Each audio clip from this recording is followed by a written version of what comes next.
It's Topic Thunder. It's Topic Thunder. Just acknowledge it, knowledge with no scholarships. It's Topic Thunder. It's Topic Thunder. Breaking everything down, tech to politics. It's Topic Thunder. It's Topic Thunder.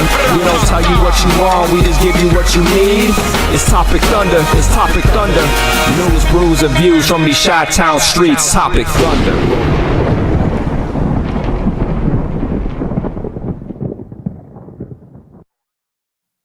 You heard the man, ladies and gentlemen. Welcome into another rousing episode of Topic Thunder, the Internet Saloon, the number one podcast my father's never heard, and your favorite Thunderdome. That's what we call the world's most dangerous chat zone, and I already see people showing up, and we're a wee bit late, but for good reason.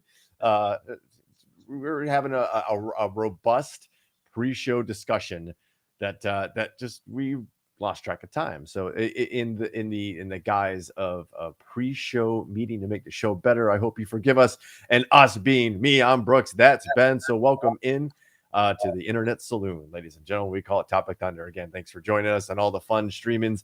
They call them YouTube and Facebook. We like the Twitch. Yeah, we like the Twitch. Join us on Twitch. We're good on Twitch. And I guess we really probably should package the show on like Spotify, just for the people who can't like join us live, which would, the essence of the show is the conversation that takes place, right? I think I'd like to have a spot. We probably should, just for the sake. Yeah, we should probably do something like that. Anyway, so we got a good show lined up for you guys. Ben's a little bit under the weather. I'm just tired of it. So I put in a lot of hours in the last week. So we're just kind of like, we're here for the conversation and we're here for you guys. But if we're feeling maybe sounding a little bit hoarse or I'm not get as screamy and yelly today because I got a little bit of a throat issue. So I may be a little bit more subdued than normal. And I guess that's a proper segue here to before we have a drink, ladies and gentlemen. We would as a show like to have a moment of silence and I'm sure we've recently suffered a national tragedy, and I would like to call for a short period of silence as the political career of one Madison Cawthorn has left this mortal coil.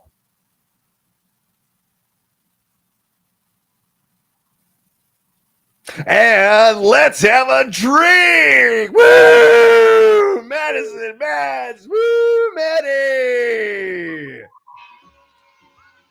That was fun, right? Welcome to the first official segment of the show, ladies and gentlemen, where we usually either have keeping us on track producer Gigi making a drink in her world famous drink lab.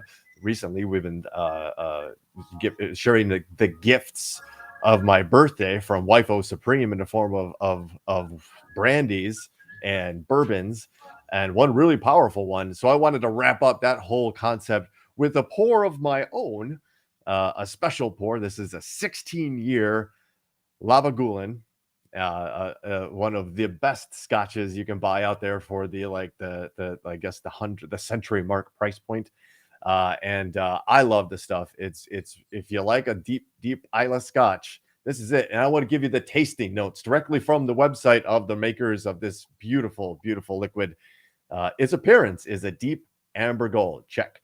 Body, full, rich bodied. Oh yes, indeed. On the nose, intensely flavored peat smoke with iodine and seaweed and a rich, deep sweetness. That's what they called me in high school. On the palate, sweetness, deep, sweet, rich, deep sweetness. Yes, yeah, you know how that goes in high school. Yeah, BMOC over here. Don't I look the on the palate, ladies and gentlemen? Hear me out on this. Dry peat smoke fills the palate with a gentle but strong sweetness, and that's what I called me in college. Gentle but strong sweetness. I learned. Followed by sea and salt with touches of wood. That's what you're going to taste. And it's going to finish with a long, elegant, peat-filled finish with lots of salt and seaweed. Okay. That's what this tastes like, ladies and gentlemen. And I think I better describe it maybe like kissing a mermaid after she ate a bunch of barbecue. Cheers. Okay. That's a better way for me to wrap my head around what you just described. Yeah. There's a lot going on here. So cheers to you, ladies and gentlemen. Seaweed and barbecue. Love it. Ah, it's good stuff. It is good stuff. And it's not even fair to give that a Brooks Bolts rating, is it? Oh no, that's not. It doesn't count. I see Supreme in the chat room. Yeah, actually, we did one of those glasses, a very thoughtful gift we explained on the show. Gigi wants to know who the mermaid is. Isn't that why you bought that outfit? Hey-oh! Thank you. Hey, all right, hey, everybody, we're all gonna get laid. And it, right in seamlessly into the very creatively titled headline segment where we discuss the headlines. Welcome in, strap it down, pull up a chair to the internet saloon as we kind of guide you through the news and pickings of the internet. Let's kick off with some information. We haven't really talked a whole lot about this, right? You've dropped a few breadcrumbs on this. There's a lot going on behind the scenes in the investigation, the Senate hearings, and a special committee investigating the January 6th soiree in the nation's capital, right? There's the daily sentencing of people on tours during that fateful day continues. And I'm serious, daily sentencing, if not actual sentencing or hearings that are now being continued and fought. And it's a ginormous sideshow. It's a circus. And if you're interested in appellate court, I guess that's your thing. That daily that's happening. We've talked a lot about, maybe not enough, but a lot about like the structure behind, right? Because these dudes are clearly organized, clearly funded. And as we're kind of almost now finding out in real time, they kind of did have some sort of surveillance apparatus the day before. There's actually a member of the House of Representatives that is in a whole lot of trouble for saying that he just brought a big family the day before for a tour. Oh, right. After saying that there were no tours given the day before. I did see that he finally admitted that, yes, he did give it to a family. Yeah, and I believe his first statement was to the FBI. So just right there. So let's just get this out of the way. Don't lie to the FBI. It's probably not in your best interest because that's just what they do. Listen, the FBI doesn't ask you questions that they don't already know the answers to. Precisely. And let's make no mistake about it. The FBI is filled with lawyers. If you're dealing with anybody outside of maybe administration, they're either attorneys or ex-military police or something like that. And they have this investigative prosecute kind of deal. Anyway, not a lot's been said about the apparatus behind this thing.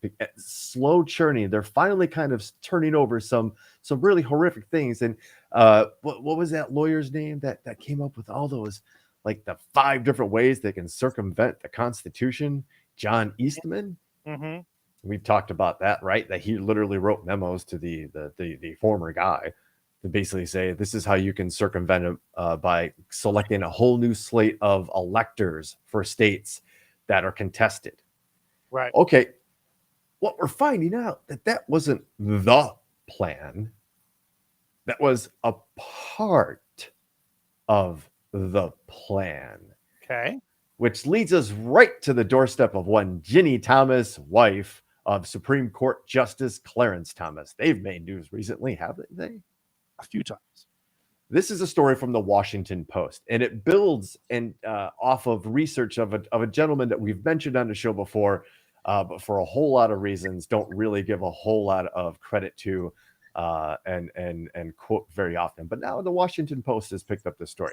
Virginia, Ginny Thomas, the conservative activist and wife of Supreme Court Justice Clarence Thomas, pressed Arizona lawmakers after the 2020 election to, quote, set aside Joe Biden's popular victory and choose a clean slate of electors. According to emails obtained by the Washington Post, the email sent by Thomas to a pair of lawmakers on November 9, 2020, argued that legislators needed to intervene because the vote had been marred by fraud. Though she did not mention either candidate by name, the context was clear. Just days after media organizations called the race for Biden in Arizona and nationwide, Thomas urged lawmakers to, quote, stand strong in the face of political and media pressure, end quote. Who's she the wife of again? She told lawmakers that the responsibility to choose electors was, quote, yours and yours alone, and said they had, quote, power to fight back against fraud. Thomas sent the messages via an online platform designed to make it easy to send pre-written form emails to multiple elected officials, according to reviews of the emails obtained under state public records law. The message showed that Thomas, that's interesting right there, that there is an app apparently, or some sort of service that allows you to, or an online platform that makes it easy to send pre-written form emails to multiple elected officials. Why would even such a thing exist? It seems strange that someone would even invent such a thing. What gets me is that they were like, we know, like Jared and company were using like WhatsApp to communicate their secret plots, and like open, like all these unsecured, unencrypted, like unsecured channels to communicate these things. And you were, after all the shit we all heard in 2015, I guess in 16 about emails, you would think these people would be a little more secure with their conversations, especially, when, I don't know, discussing steps to an insurrection. Thomas's actions also underline concerns about potential conflicts of interest that her husband has already faced and may face in the future in deciding cases related to attempts to overturn the 2020 election. Those questions intensified in March when the Post and CBS News obtained text messages that Thomas sent late 2020 to Trump's chief of staff, Mark Meadows, pressing him to help reverse the election. We talked about these. We did. Article 2, this is a quote from Thomas. Article 2 of the Constitution gives you awesome responsibility to choose our state electors. This was in her email that she sent out to, well, it turns out to be quite a few state lawmakers, including a plan that they call the Green Bay Sweep. There was a plan in a whole lot of states to do this. Mother Jones has uncovered, actually the Washington Post is giving credit in this story to a Mother Jones. Think about what I just said. Mm-hmm. The Washington Post is giving credit to a non-profit news organization for coverage on this story. This is how big it is. There is a clear conflict of interest here, right? I mean, it is obvious to me, and it seems by any legal standard that Clarence Thomas should have to recuse himself from anything to do with this January 6th stuff when it gets to the Supreme Court. It just seems like a no-brainer because, I mean, it's such a clear and obvious conflict of interest, and goes back to, remember, the Supreme Court voted, they all voted along lines of to release Trump's records. Right, and it was correct. I believe 8-1. Correct. Right, and the one who voted not to release those records was not Scalia. It was not Barrett. It was not Kavanaugh. No, it was Clarence Thomas. It wasn't even Gorsuch. Good old Neil. I mean, come on. How much more obvious can you make it that you have a conflict of interest? And you've said this in the past when we talked about this before. You don't even blame Clarence Thomas for protecting his wife. He's protecting his wife. But you're a Supreme Court justice, right? And the decisions that you make are permanent. There's no higher court to appeal to than you. It just seems so obvious to me that Clarence Thomas cannot have anything to do with January 6th and making decisions about it. Can't. Well, their wives, their spouses, their partners, and any level of government, I would say, need to be vetted for what they do in a conflict of interest. Because you're not just electing or putting a certain person into a position just based on them. Because, we'll look at what's her name? Boebert over in Colorado. Mhm. Her husband works for the energy lobby. He's an energy company lobbyist. You think there's a conflict of interest? Blackburn, the senator, her husband also a lobbyist, and one of the senior members of the Supreme Court, lifetime appointment, by the way. His wife is clearly now a political operative, and we're going to go into right now. Actually, going to Seth Abramson is the gentleman who has been breaking all of this stuff. At Seth Abramson on your Twitter handle.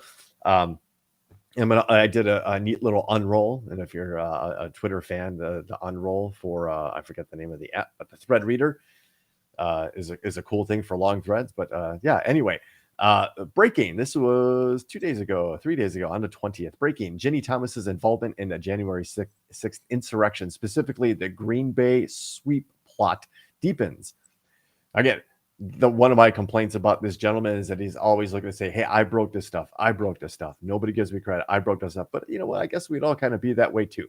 Yeah, right. If you were a reporter and you put in all this hard work to break the story and someone just stole your shit and made it their own and didn't give you credit for it, you'd be pissed. And I'd probably be doing that too. And I'd probably have my own Substack and charge a subscription for it, just like this guy is. Right. Again, this is back to the story. Proof reported that 3 months ago, Thomas helped devise the Green Bay sweep. Breaking news further confirms that Proof report. So this is not the first time that some major news organization has used this guy's information and his reporting as evidence. This is long, so bear with me if you're interested at all at the sweeping depth of this insurrection. And it does sound like a football play. It's so weird, and I wonder why they named it that. Because that made sense to anyway. The Wisconsinites that were probably, but a clean sweep, right? It may be a play on the football thing, right? It's not bad, but you sell people on the simplest things like the name of a plan. Oh, that sounds good. I used to play ball. Yeah. All right, hit us with this. I'm put in mind of Ali Alexander, one-time groundswell associate of Ginny Thomas, telling a church militant interviewer in mid-January 2021 that he had special access to information about talks between the White House and Arizona lawmakers. Could that be related to this? I can tell you this much, and I knew this back when I started writing about Ginny Thomas early this year. The story of her involvement in January 6th is only beginning. It's a scandal that can only and should wash over the Supreme Court as well. The Gomer lawsuit. House GOP members behind Gomer's lawsuit, an outgrowth of the Green Bay sweep, were confident that if the January 6th certification was delayed several days, they could get SCOTUS to accept Trump's electors. Who gave them so much confidence about what SCOTUS would do? Yeah, good question. Maybe someone that has, I don't know, inside access, maybe shares a bed with a Supreme Court justice. Right. Major media has consistently reported, quoting friends of the Thomases, that Ginny and Clarence are always of one mind and talk to another about everything. Of course, they're husband and wife. Some of these situations, if you would expect people to keep, well, I don't know, ethics, marriage ethics. I don't know. I don't have these problems. Ginny had crafted the alternate elector plot that her allies in Congress were trying to get to her before her husband. The Green Bay sweep plot Ginny Thomas crafted was so wildly out of step with 250 years of American jurisprudence that it's difficult to imagine her advancing it so aggressively with the White House unless she, quote, knew, end quote, there were enough votes in SCOTUS to steal the election. If you believe Ginny Thomas never discussed the Gomer lawsuit. Can we park there for just 1 second? Yes, absolutely. Because what we know is there are a lot. Maybe she didn't know that there were enough votes in SCOTUS to steal the election. But like a lot of these Mike Lindells of the world, they believed that there would be enough votes. Right? I think that's also possible because these Trump guys, these staunch ones like Ginny Thomas and Mike Lindell and the like, they're not of the right mind. right? I mean, they're clearly delusional. And so I think it's equally as possible. While it seems plausible that she had inside information to say that there were enough. I think it's almost equally, or if not more plausible, that she just believed that should it get in front of them, she believed that there would be enough. That and the conversation, right? Mm-hmm. And we've seen this is why murky organizations like I can't think of the name, man. Long COVID's hit me hard, brother. The people that like to pay off all the debts for our Supreme Court justices, like Kavanaugh. Yeah, I know what you're talking. We've mentioned them numerous times. Man, I'm sorry, folks. Let's just call them dark money. All the dark money, right? This is why they invested so much money in putting people in place here, because there's going to be a late night phone call, a clandestine meeting in a dark alley or a restaurant where the order is just going to be given. Like, this is how you're going to vote. This is what you're going to do. Maybe that too. I'm firmly in that camp at this point with some of those people there too. The Federalist Society. Thank you. There you go. Yep. If you believe that Ginny Thomas never discussed the Gomer lawsuit with her husband, and that the two had never discussed how the court might regard fake Trumper electors advanced by the Green Bay sweep plot she had concocted, you have never read anything about their marriage. The only way that Trump's plot to steal the election could succeed was if, quote, something happened, end quote, at the U.S. Capitol on January 6th that effectuated a several-day delay of Congress's 2020 election, the certification of it. A riot might do it. An occupation definitely would. Wow. Okay. See where this is going? And this is where we come full circle. Ali Alexander was in contact with the White House and GOP members of Congress who filed the Gomer lawsuit, as he told his followers, and let's be clear who his followers are: Oath Keepers, the Advanced Pretoria, I believe, who are my Proud Boys, all those subsections and neo-Nazi fascist groups. That's the army of people that we're talking about, the ones that stormed the Capitol. Right. Back to Ali, in contact with the White House and GOP members of Congress who filed the lawsuit, told his followers that their goal was to occupy the Capitol and delay the joint session of Congress for a few days. Wow. That's the first we're hearing of this, right? I mean, this is the first I'm hearing of this, or am I just not paying close enough attention? But this is the first I'm hearing this, is that the goal was not necessarily to stop the count. It was just to delay it long enough that they could get this lawsuit in front of the Supreme Court. This is the first I'm hearing of this as a that was the strategy. Not just to disrupt it or keep it from happening, but to just delay it. It was also multifold strategy, right? They really kind of put a lot of irons in the fire here too, right? They were looking at fake electors, right? So they were looking to invalidate the votes of disputed areas due to election fraud, which you saw the propaganda there and how many people believe that there was literally like an election fraud. Oh, and by the way, a lot of Republicans waiting for their mail-in ballot results over in that Pennsylvania governor primary. A lot of Republicans were like, "Oh, we need to count the mail-in ballots before we know anything." Oh, so now it's okay? Yes, because we know Republicans. Again, I ranted about this last week, I think it was. Republicans don't have any interest in playing fair, in being fair, in not being hypocritical. Republicans, conservatives do not care about looking hypocritical. It does not matter. It does not affect them in any way, shape, or form. They do not have that piece of them that feels shame for being an obvious hypocrite. They have none of it. They don't have it. They don't care that they will say one thing and do another. They don't care. And that's why you can't play fair with these fucks. There is no playing fair. It's not even necessarily playing fair, but it's like being aggressive Right. and understanding that they're attacking you and they're not playing by the rules. It's not necessarily that you have to not play by the rules, but it just means you have to punch harder. And now you have to punch, I don't know if this makes any sense, but you have to punch more true, right? You can't just be like, yeah, but we did all this cool stuff. No. I need daily updates. I need photo ops of people like, cashing checks or babies getting formula. I need an aggressive, like, hey, we did this, and pointing out those fuckers didn't. Hey, remember that vote last week when all of the Republicans in the House said, no, we don't want to deal with, we're shutting down the whole, we're not agreeing to this baby formula thing, this package of relief. 192 Republicans voted against additional funds to get baby formula in front of hungry babies. Yes. They don't need to get cute. They don't need to get fancy. All they need to do is read the record and provide the evidence that this is what this guy thinks. This guy's saying this thing.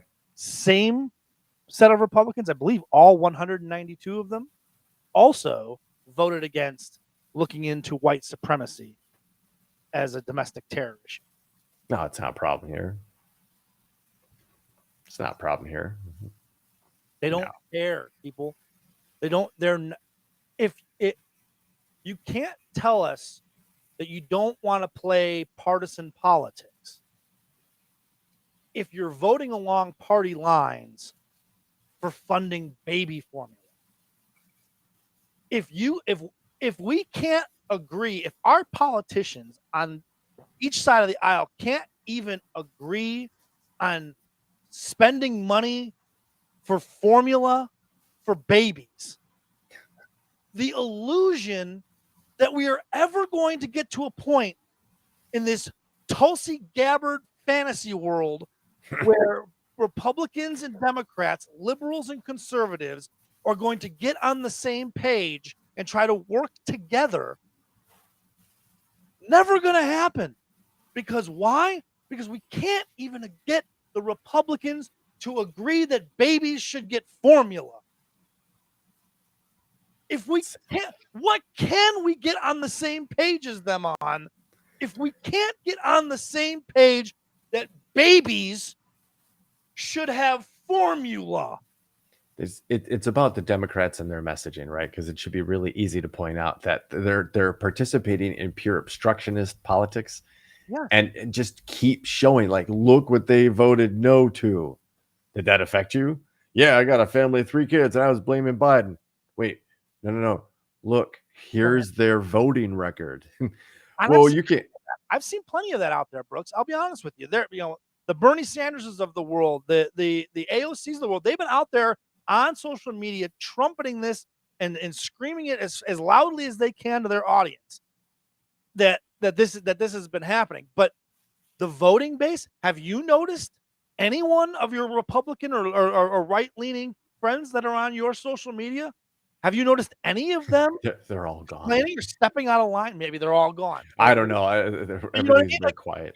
I'm just not noticing the people that you would think are rationally minded, right? To say, boy, wait a minute. They voted against baby formula? Yes. Like, come on. Wrapping your head around that for a second. Instead, I'm hearing, well, there are other options. There are other options. They don't. Why does the government have to be involved in baby formula? Why don't you breastfeed them? And it's like, that is exactly why we have a government, for situations that are beyond our control as citizens, but are imperative to us as citizens. It's the government's job at that point. That's why we have one. That's why we pay tax dollars, so that when they're needed, they can use that money to help us get formula for babies. I mean, it's just, for me, it's infuriating to watch it all happen in real time and have people on the other side just be oblivious to it or purposely ignore it or excuse it. It's infuriating. And like, how do you find common ground with people that cannot find that are unwilling to find a common ground. And you can't even get them to agree on baby formula. There's no empathy. And it's the deconstruction of the libertarian dream, right?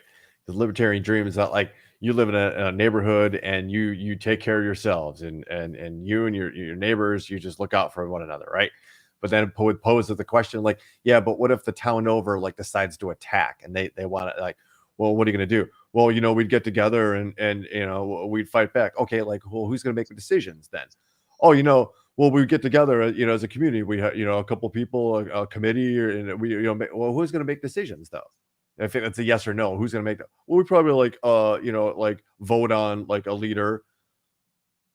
Okay. Well, okay. So what if you and that town like are getting attacked by people from another state? What are you guys going to do then? What if this town's getting attacked, but like you have to protect each other?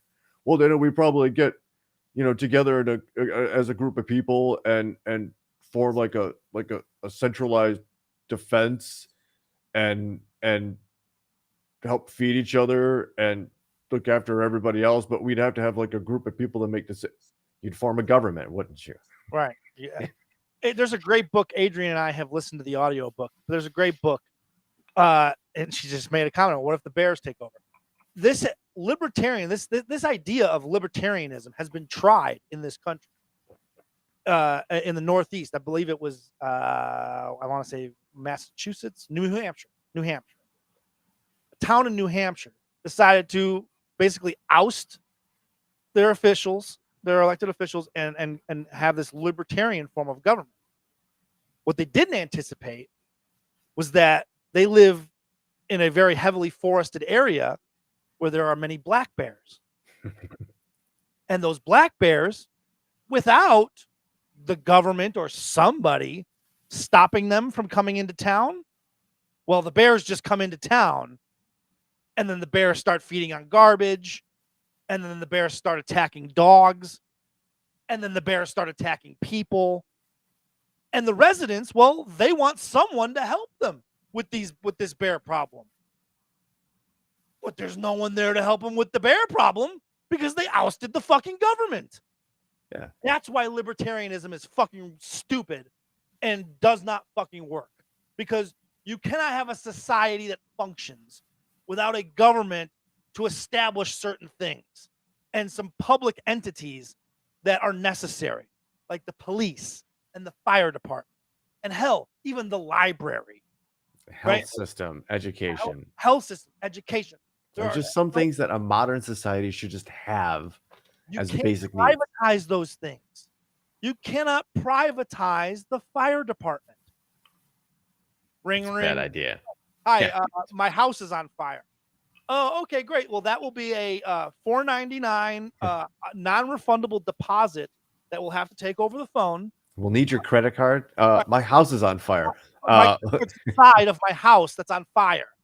I'm really sorry to hear that, sir, but we accept PayPal, Google Pay, Apple Pay. My house is on fire. Bitcoin. Yeah. My house, it's on fire right now. That's great, sir, but unfortunately, without that $4.99 deposit, we can't Venmo, Cash App, Zelle. My house. It's stupid.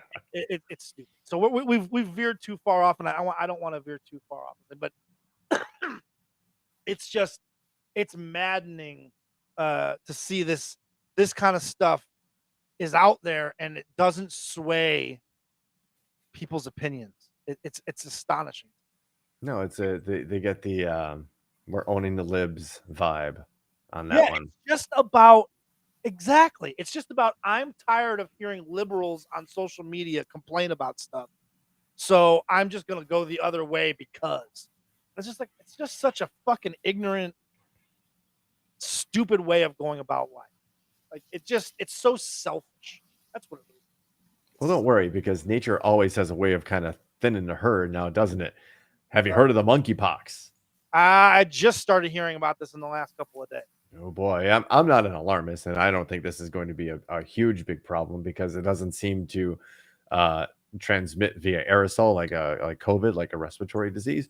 But monkeypox sucks, and it's a variant, and we heard that word before, a variant of smallpox. that obviously got into a strain of lower primate and mutated. Good news is that apparently, according to the World Health Organization, this virus is very stable, while very dangerous, and you don't want it. It's not going to mutate. The chances of an outbreak are very slim. However, it is in 16 countries outside of Africa right now, and I believe we do have a case in the US as well. So transmission is really happening from skin to skin contact. Most of the people who have been identified have a more mild form of the disease. That's from an official from the World Health Organization. But yeah, let's talk about what monkeypox is. And there's a terrible picture that you're gonna never forgive me for showing you, but you shot the monkeypox. Yes. Anyway, there's a Peter Gabriel reference right there, and amen. That's what smallpox. That's what monkeypox is, and the symptoms are fever, headaches, swellings, aching muscles, and exhaustion, itchy rash, and lesions, mainly on the face, hands, and feet. How does it spread? Close contact with an infected person or animal, touching clothing or bedding used by somebody with the rash. Treatment is a smallpox vaccine, and antiviral drugs can relieve the symptoms of monkeypox. There's already a vaccine. It's the smallpox vaccine, which we all had, just about in this country. I read today there's an actual specific. It was like 3 years ago they developed a monkeypox vaccine. Because this isn't a new disease by any stretch of the It's just it is spread into countries that it doesn't normally spread into. It's a mild outbreak. And in some of the poorer countries in Africa, like Ebola, I think there was like 2 cases in the US. You don't want that either. But in Africa, it was ravaging countries. It's just a matter of wealth and healthcare and availability of resources. And it's unfortunate because that shouldn't be. Anyway, we've talked about my Star Trekian utopian world, and we might actually talk about it a little bit later. But hey, let's check in with Elon, or Mr. Musk, as I call him, and his really weird attempt to buy Twitter. Right? Well, this story is very odd. On it's taken so many weird turns too. Right? Like, isn't this like the weirdest purchase of a company? Like, when you hear this company's buying this company, or this guy's buying this company, or whatever, you never hear about it afterwards. It's kind of one day headline, and it's just like, yep. And then a couple months down the road, the merger happens, stock prices go up, everybody gets rich, and we move on. Everybody, and everybody's 401ks are, so everybody doesn't pay attention. But not only is it weird with all the sideshow stuff, but how much all the damage he's doing to himself in his other ventures, right? Because Tesla stock is absolutely tanking right now. Because again, we talked about this before. He's leveraging a ton of Tesla stock to borrow the money to buy Twitter, and now it seems like he's just looking for excuses to back out of it. He is absolutely either now apparently looking for a way out or a way to discount the price of the offer he initially made. And this is from our good friends at businessinsider.com. Elon Musk suggests cutting Twitter offer by a proportion of bots and calls it lack of explanation for the bots very suspicious. This coming from a guy who over half of his followers are reported to be bots. Now, This is something I do agree with him on. Like, and weirdly, I'm on team Elon when it comes to this whole bot thing. Like, I think there's a genuine need to clean up Twitter from the bots, right? Like, that is a genuine need. That's actually that's the Trojan horse, if you will, right? It's to what gets you to agree to that this is a good idea, but coming behind it is the fact that Elon Musk loves to control, I should say, every message that is out there about him and about Tesla. And he is fierce about fighting any poor reporting or bad light reporting that goes into anything that has to do with Tesla.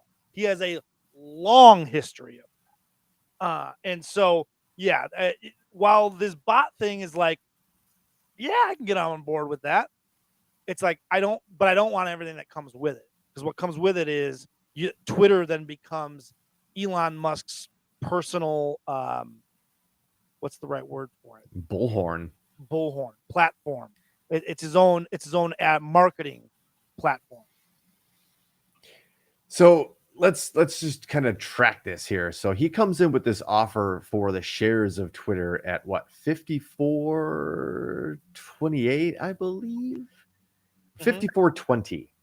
He and everybody was like, whoa, aggressive. That's why they call it a hostile takeover, right? And the story in Business Insider suggests that market insiders, valued Twitter at just under 30 billion. So he's willing to pay $44 billion for something that industry insiders, the valuators of this object, say, yeah, bro, that's probably less than 30. You're paying way too much. And now Elon's trying to say, well, it's based on, these bots, right? And you're right, Ben, because bots are a problem, as we found out with our Russian friends. They're a problem. The influence they have, because the algorithm is trained to seek out and promote activity for all intents and purposes, either likes or retweets or what have you. So if you're able to get something and control something that an army that can swarm a website or an idea or a tweet or a message and broadcast it like that, then the algorithm kicks in, and then that's why it shows up on your feed. You're like, I've never followed this before in my life. Why is it being promoted in front of my face? That's what we're talking about, and his power. That just brings a thought to my mind that didn't cross my mind until right now. Is part of this too that Elon Musk wants control of those bots for exactly what you're talking about?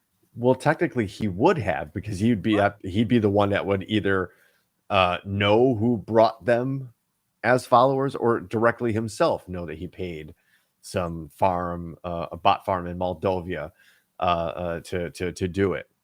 Those things exist. Like there was a problem in Ukraine with some of these like dark bot factories and stuff like that. Leningrad in Russia too. They just churn out all these fake profiles and have these hand customized programs to be like, yeah, we're going to find, here's this tweet. Everybody like this, everybody retweet this. And it's fascinating, the data studies that they do. If we woke up tomorrow and all the bots were removed from Twitter, what the landscape of Twitter might look like, how many followers some celebrities or some very loud voices, like, I don't know, libs of TikTok, how many followers they would lose if bots were taken off. Absolutely. And it's a massive business. It's a massive information campaign. And Sardonicus, Aunt Chris is absolutely right. Elon Musk is a bit of a weird dude. And we've had him on the show, at least shown their tweets on the show. One of the groups that I started to follow once it was beginning to be clear that our former president, Donald J. Trump, was showing clear signs of mental decline and dementia. A group of psychologists got together, and they called themselves Duty to Warn. And they've tracked his progression, and they've kind of taken an interest in Mr. Musk and showing like some of his tweets are rather bizarre, not necessarily disjointed, but like don't make sense and are oddly taunting an object in the internet that doesn't befit his like status in society. So they're wondering if he's not experiencing some sort of crisis right now, which, well, he's also on the spectrum, right? Like he's got Asperger's. I believe that is. So he may be, this could be, the wrong people around him, that, and a little bit of that Elvis syndrome of people like, yes, Elon, yes, E, anything you want, E. Neurodivergent is what you use. Is it? Neurodivergent. Okay. Yeah. Thank you. Always, Gigi. Thank you. But yeah, so there is some of that too. So the idea that he can slice a piece off of his offer here for Twitter is really weird. I'm wondering. I think Courtney's right in the comments. He has regrets and is using the bot thing to not want to pay what he proposed. I think he's using it as an out, as an escape. Like he realizes that he overpaid. His offer was way too much. He realized very quickly what it did to the Tesla stock, which that Tesla stock is really his entire fortune, right? And so I think he's got cold feet, and rather than just say he can't say I'm backing out, right? He's got to save face, and I think he's using this as a way to say, well, because I don't really know what's going on with these bots, and because he doesn't want to go through the background check, right? Remember that. Reported on this show. Yes, doesn't want to go through the background check, and then now this isn't even the biggest story that came out about Elon Musk this week. No, there's a SpaceX flight attendant who was paid money to be silent. 2 of them, right? To be silent about inappropriate behavior on Elon Musk's part. Now he denies it, but if he paid the hush money, it speaks, whatever. And volumes about somebody that's all about free speech. Yeah. Gigi, he can't back out. If he does, he has to pay $1 billion. There's an out clause, and this is what he might be trying to trigger based on like the bot level, I guess, that was written in the contract. So that's why this 5% thing is important, because that's kind of an arbitrary number. Like 5%, it's just a weird number. Like, and clearly there's more than 5% bot activity. Yeah. I mean, it just us could just like, I would take the over, right? Yeah, for sure. So we're gonna keep an eye on Mr. Musk. Apparently, he thinks that there should be whatever that actual percentage of bots is should slice a proportional amount off his ask or buy price. So yes, he's either trying to back out, trying to lessen the price of it, and there's been some reports that he's having some trouble financing this. That it wasn't just all the big dick swagger that he walked into this with, like, I'm gonna buy it, and here's my bid of we talked about this a couple weeks ago when this story first broke, that it seemed very odd that multiple banks would look at this business plan and go, yeah, we'll see a return on our money by giving you $44 billion to buy a social media platform. It never made sense he was never going to turn around and resell it to make more money. Like, what was the end game? Like, what was the investment here? Here's the part that would be an immediate no for the bank. So wait, do you want to pay $44 billion for something that industry experts and evaluators say is slightly less than 30? You want to overpay $15 billion for this thing, and you want to use our money? Mm-hmm. Nobody would do that. No. Why would you do that? No bank. It doesn't make any sense. There was no return. There's no light at the end of the tunnel. There's no way to get your money back if you give Elon Musk $44 billion to buy Twitter. You're not going to get that money back. There's no, what was the plan to get it back? There couldn't have been one. So the whole thing has been weird from the very beginning. And maybe the banks are happy. Maybe the banks are behind this. Just back out of the deal. Find a way out. Or he wanted to get a look at the algorithm. That too. Maybe he just wanted to see what was going on in there. Right. And this was his again, Trojan horse to get in there and maybe get his experts in there to kind of audit, if you will.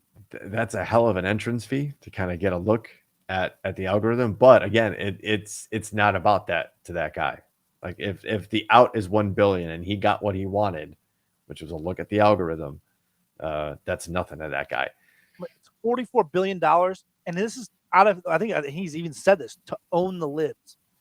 I mean, that's what this is about, is to own the libs. And this idea that that liberals are suppressing the truth, when really it's just fact checking, right? That's what these people don't like, is being fact checked.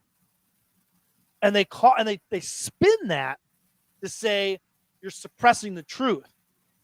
You're suppressing people's freedom of speech. You don't have the freedom to spread false information, right? And you don't have the freedom to not be called on that. And that's what these people want. They want this freedom.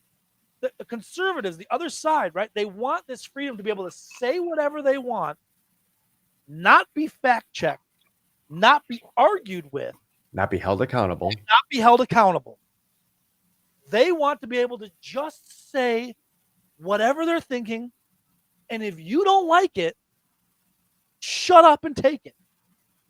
I don't care what you have to say. What you say doesn't matter.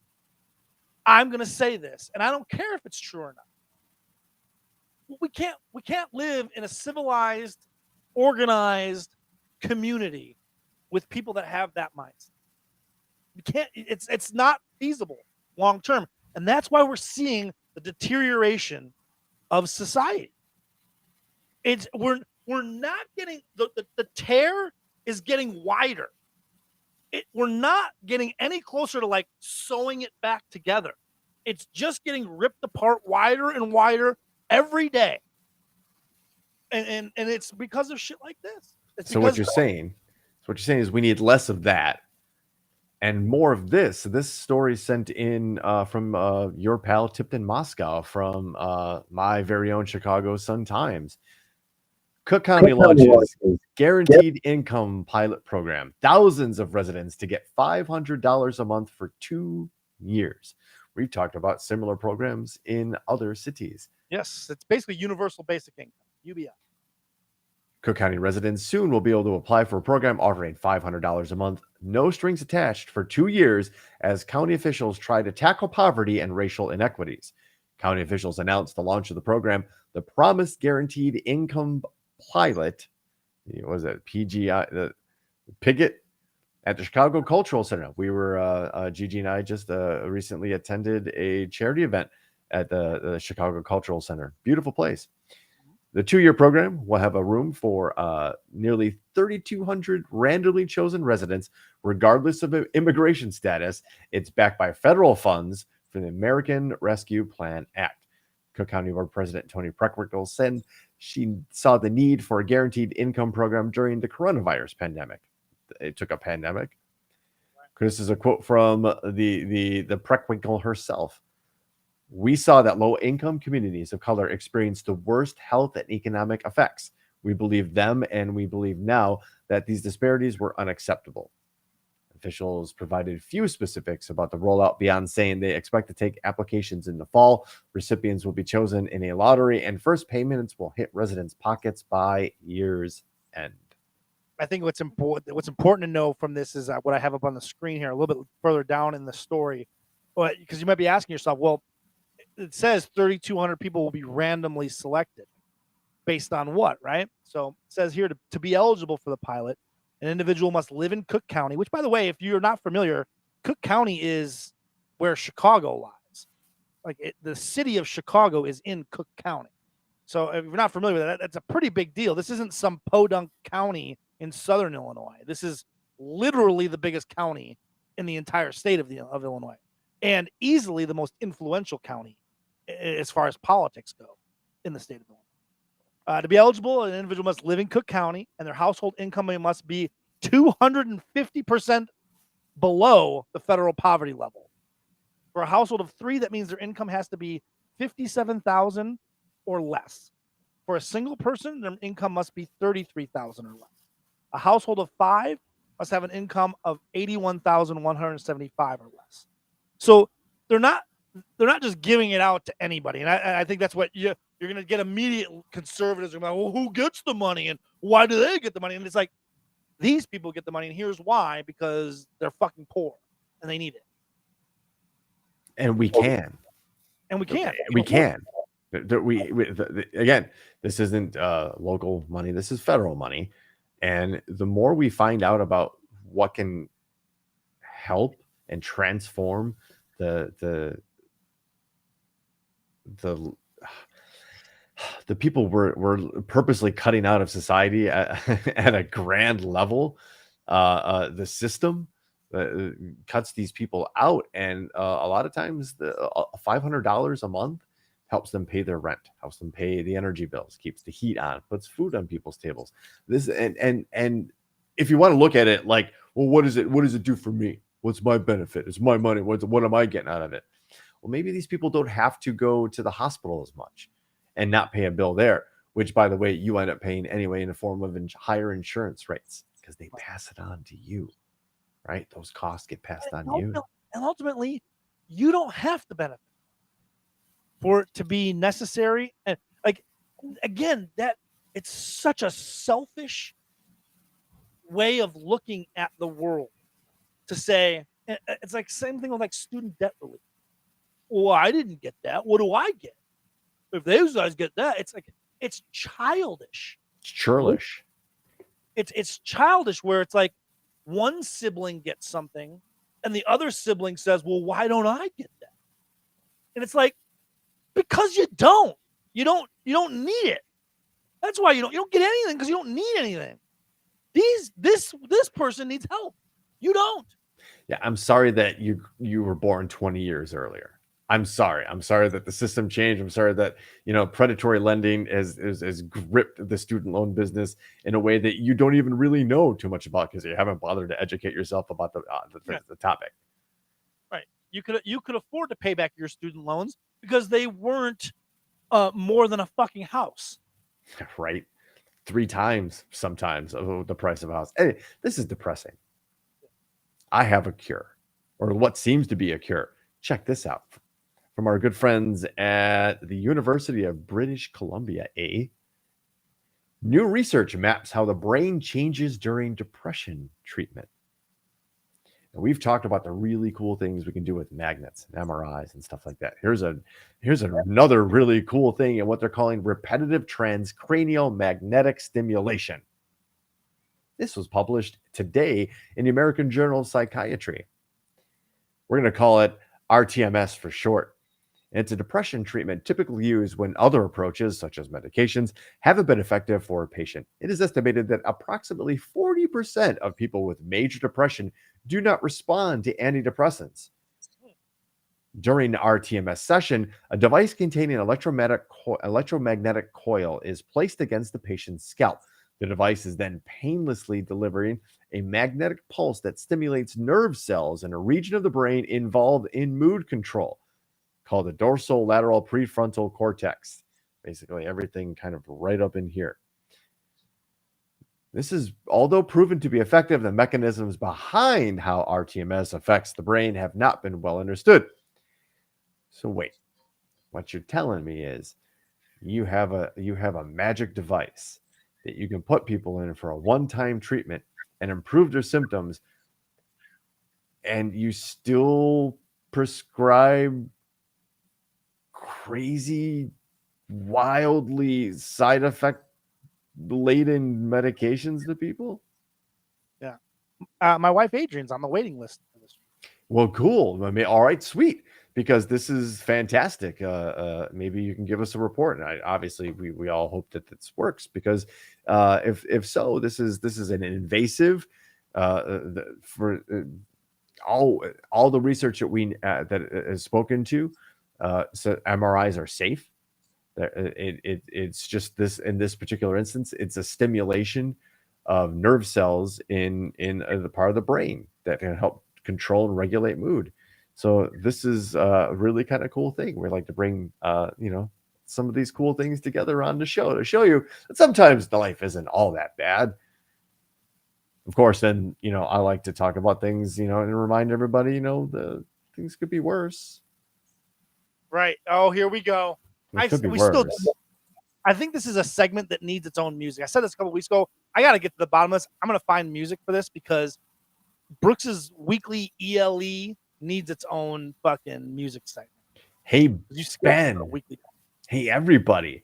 There's an asteroid 4 times the size of the Empire State Building barreling towards Earth on May 27th.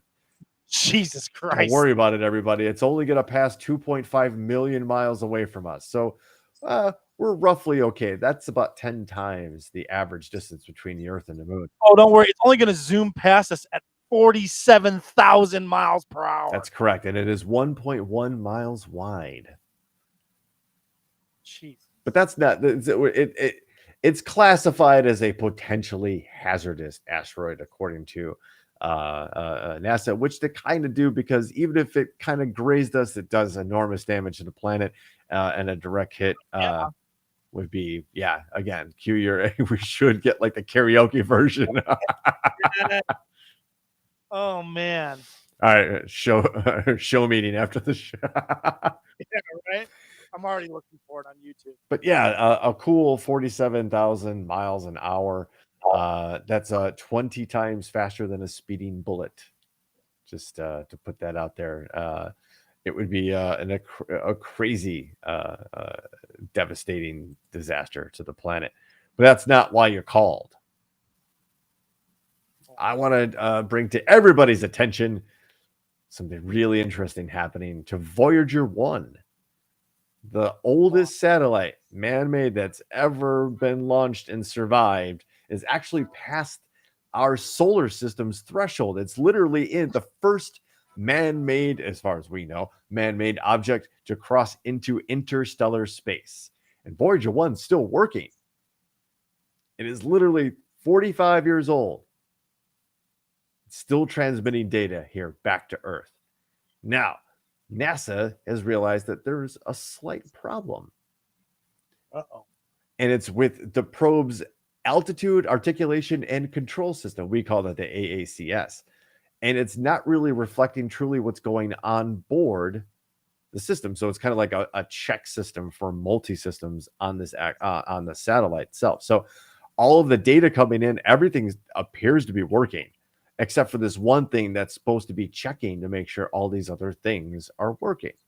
Which, okay, kind of, okay, I if that's the first thing to go on something that's 45 years old and is literally now in interstellar space, say we probably hit it out of the park, literally, with that one, right? I'm going to read you now. Again, that was Voyager 1, ladies and gentlemen. I'm going to read you now an excerpt from the plot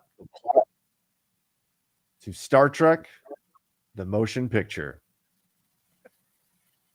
In the 23rd century, a Starfleet monitoring station, Epsilon 9, detects an alien entity hidden in a massive cloud of energy moving through space towards Earth. The cloud easily destroys 3 Klingon warships and Epsilon 9 on its course. On Earth, the Starship Enterprise is undergoing a major refit. Its former commanding officer, James T. Kirk, has been promoted to Admiral. Starfleet Command assigns Enterprise to intercept the cloud entity, as the ship is the only one within range, requiring its new systems to be tested in transit. It goes on to tell and introduce Commander William Decker, who was captain of the ship, now demoted because, of course, James T. Kirk can't resist, and promotes himself to captain of the ship, taking command. There's a navigating officer, Ilya, who is quickly abducted when the probe basically beams on board, transmits its essence into this character, Ilya, navigator, and now introduces itself as V'ger, and that this character is now speaking for this massive cloud.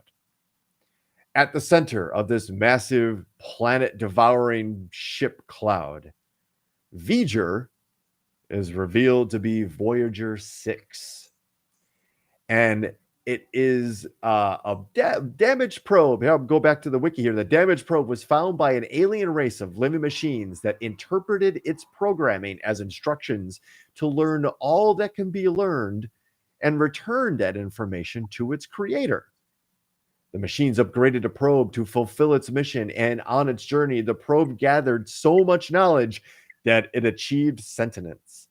Spock discovers that V'ger lacks the ability to give itself purpose other than its original mission. Having learned everything it could on its journey home, it finds its existence meaningless. Before transmitting all its information, V'ger insists that the creator come in person to finish the sequence. Everyone realizes that humans are the creator. Decker offers himself to V'ger. He merges with Ilya probe and V'ger, creating a new life form that disappears into space. While Earth saved, Kirk directs the Enterprise out to space for future missions. So maybe I'm not saying, but I'm saying possible. there's a chance that we, as a human species, might be revisited by Voyager 1 sometime in the next 200 years when it comes home going, hey, Mom, Dad, I did what you told me to do. Now what? Yeah. Remember, you heard it here first, folks. Right. 200 years from now, they'll be going back to YouTube or wherever that this show still remains, being like, those two fucks, they told us. Well, they'll also have probably this on their space reel and our transmissions from the planet Earth. Do you like a Big Mac, Ben? I used to like them a lot more than I like them now. I couldn't tell you the last time I had a Big Mac, and I don't ever have a craving for a Big Mac. If I were to get McDonald's, I'd do like the double cheeseburger, quarter pounder with cheese, double quarter pounder with cheese, something like that. There are only two things I go to McDonald's: Okay. breakfast, Yes. and the McRib. McRib. Okay. That's it. I really don't have a use for McDonald's. There are so many better options. If you just want a burger, there are literally every other option. Every other fast food option is better than McDonald's for a burger. And I 100% agree with you, but I cannot deny that every once in a while, special moon, whatever, the gravity of the oceans.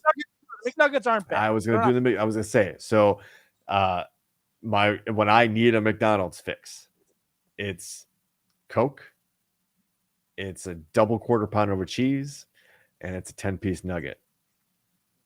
And then followed 42 minutes and 73 seconds, or I guess like not 73. I figured that out. Later, food coma. Well, what if I told you there was a dude that's been eating Big Macs every day for 50 years? I would say that man is probably dead. He's not. He's alive, and his name is Dan Gorski. He's a 68-year-old man from Fond du Lac, Wisconsin, home of Jonathan Brandmeier. Of course, he's from Wisconsin. And he's been loving the double-decker burger creation from Mickey D's ever since May 17th of 1972, when he first sank his teeth into a Big Mac and never looked back. Big Mac was first released just 5 years earlier in 67, but nobody on Earth had consumed as many in the last 50 years as Gorski. It's true. Gorski has gobbled down his 30,000th Big Mac in 2018. Got himself onto the Book of World Records for that. Look at that guy, right?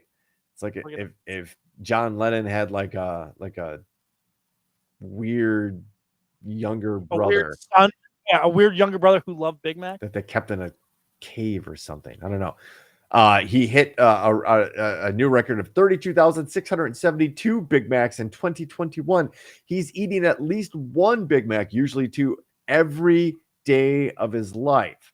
And in case you're wondering about his health, Gorski says the steady burger diet hasn't slowed him down one bit. Quote, I get a comic of somebody saying I was going to die of a heart attack with 15,000 Big Macs. Heck, now I'm over 30,000. I'm still alive. It's not really the food you eat. It's your lifestyle. If you're lazy, I probably would have gained a lot of weight, but I'm not. I'm so active, I burn off all my calories.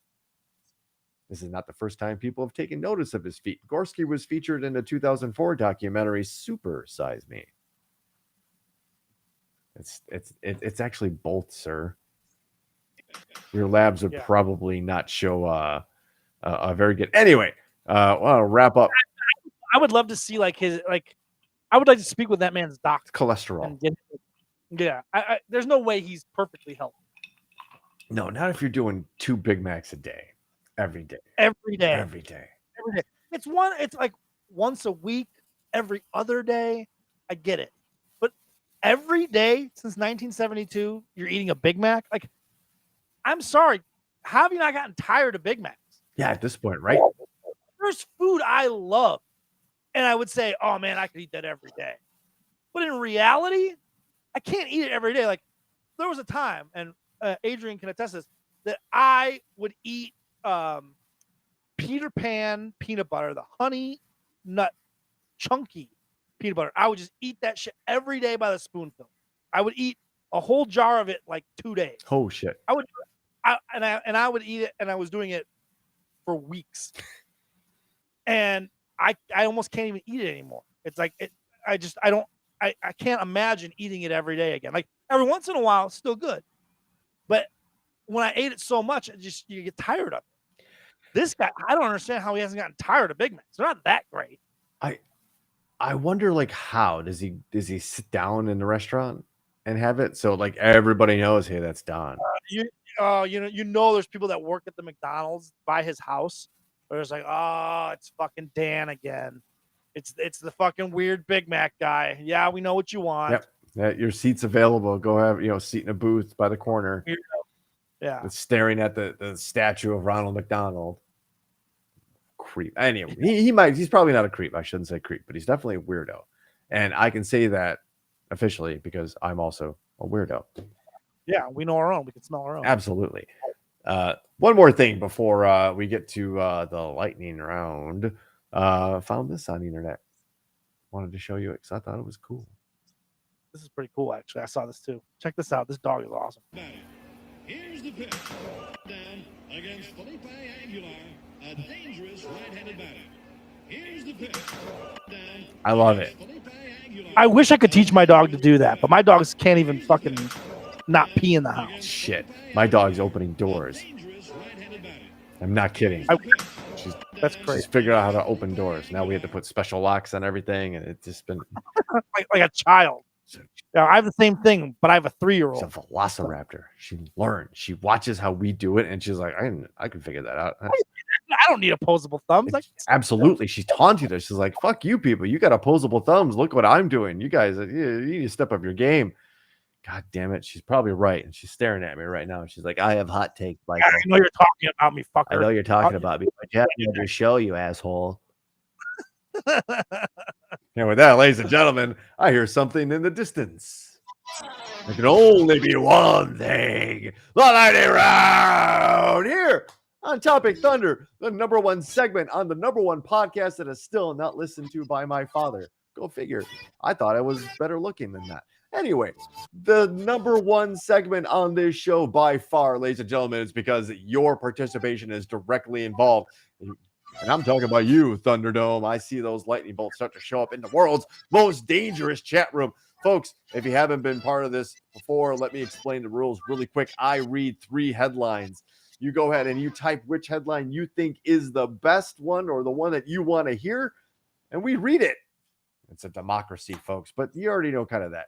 No more dilly-dally. Let's get right Let's do it. to headline #1. Assam man chops off penis for greater good after smoking marijuana. No, hold on. No. Hold on. I have smoked a hell of a lot of marijuana, and I have never wanted to chop off my penis. Makes you go, Headline More to #2. Frogs keep mating with the wrong things. That sounds like a problem. And headline #3. Woman sets her home on fire with people inside, sits on a lawn chair to watch it burn. Whoa. That is a vindictive woman if I've ever heard one. Ladies and gentlemen, we're going to read those again. Just to let you know, you can vote 1, 2, 3 in the chat room there. I know Mr. Ryan Hansen's working on the old remix of this, so let's run those by you one more time as you've got all those things going on there in the Bozo computer at home. Man chops off penis for greater good after smoking marijuana. Headline #2: Frogs keep mating with the wrong things.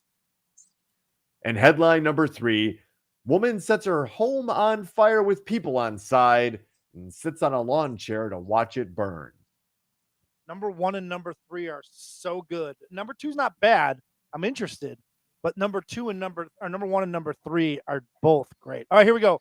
Detachable members only, Froggy style, and Psycho Bonfire. Love it. Froggy style. Bravo. Bravo, sir. Yeah, that's very good.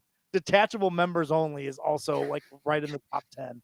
There's 2 votes for #1. Chuck Davis, thanks for watching and chiming in. Thanks for being part of the show. Voting for #1. Get a couple more votes out there before we go. But 1 and 2 are pro Roe versus Wade. 3 3 has PMS. I'm going to take penis philanthropist from Gigi as a vote. She can correct me now or later. We'll give a couple more time. Hey, let me read them one more time. This is called the stretch to wait for people to kind of get back from wherever they're at. Anyway, headline number 1. Vamping. Man chops off penis for greater good after smoking marijuana. Headline number 2. Frogs keep mating with the wrong things. Headline number 3. Woman sets her home on fire with people inside, sits on a lawn chair to watch it burn. We got to vote for number 3. Vote for number 1. I think number 1's running away with this one here, folks. As much as I want to read the story of the woman who... I know that story sounds great, but like that first one, like smoking marijuana, this is one of those stories that gives marijuana a bad name, right? Like this is one of those ones that like the old white person that screams that on Facebook that the devil's lettuce is going to ruin society. That jazz cabbage. Well, here's a story as voted upon you, ladies and gentlemen. Multiple Don't Do Drug campaigns show the harmful effects of using drugs, but this bizarre incident that came to light on May 19th in Assam has got to be the most fear-instilling of them all. A man named Sahuli Ali, under the influence of cannabis, chopped off his penis. Hailing from Dakar village in Santapur district, Ali is reported to be mentally disturbed. He smoked cannabis in a state of psychosis, cut off his penis. Ali not only consumes cannabis, but also has used other hard drugs. Oh, surprise. Clickbait. But the psychosis episode cost him his organ. It took place under the influence of marijuana. In an interview with a newspaper, Ali explains that smoking cannabis is to be considered a sin in his religion, but Ali cannot do without the psychoactive drug. Hence, he chopped off his penis to repent for his sins. My religion does not allow me to take cannabis. After I smoked it, I was worried that something bad was going to happen to society. I chopped off my penis for the greater good to repent my action, he told in an interview. Ali, Chuck Davis, 45 years of pot smoking, pecker still intact. Ali also says that if he survives after cutting off his penis, he will not budge to do such a thing again. Yeah, because you only have one. For the greater good. Talking to the media, Ali's son mentioned that he is mentally unstable and did such a bizarre thing out of fear of religion. Well, maybe that was the problem in the first place. Can we talk logistics for a second? Oh, really? Okay. If you're going to go through with this, right, put yourself in this guy's shoes. I mean... No, they have a description of what he did. Okay, let's get into it. I don't want to spoil it. This is not the first time that such an episode has conspired after smoking cannabis. In February, this wasn't him. A man did something very similar after smoking 2 grams of marijuana and cut off his entire penis with scissors. So there you go. How are you going to go about that? You've now put in your mind, I'm going to cut my penis off. How are you going to do that? Do you flop it on a cutting board? Probably what you asked yourself. How am I going to do this? Right? Like the logistics of it. It's been a good run, little buddy. Do you do it flaccid, or do you get yourself hard to give yourself more surface area to really get the job done? Do you say goodbye like one more time, like for one for the road? Think about what's going through your head the moment before you're like, all right, here we go. Boom! Yeah, there goes my fucking dick. Immediate regret. Immediate, because there's blood gushing out of your dick. Where your dick used to be. Yeah, exactly. Major medical emergency on your hands. Yeah, you got a problem. You got a problem. You could bleed out. Yeah. It's gonna be a bleeder. That's a show name right there too. So don't do that at home, folks. If you're gonna smoke drugs, make sure you aren't in the middle of a major psychotic event, and maybe aren't dabbling with some of the other harder things, especially unsupervised. know what you're doing and know what you're doing and who you're doing it with. That's solid advice when it comes to psychoactive substances, but that's not what you came here for. You came here for this. We call it Topic Thunder, and thank you for joining us once again, ladies and gentlemen. It's been a fun show. The number one podcast that listened to by my papa, and we're not bitter about it at all.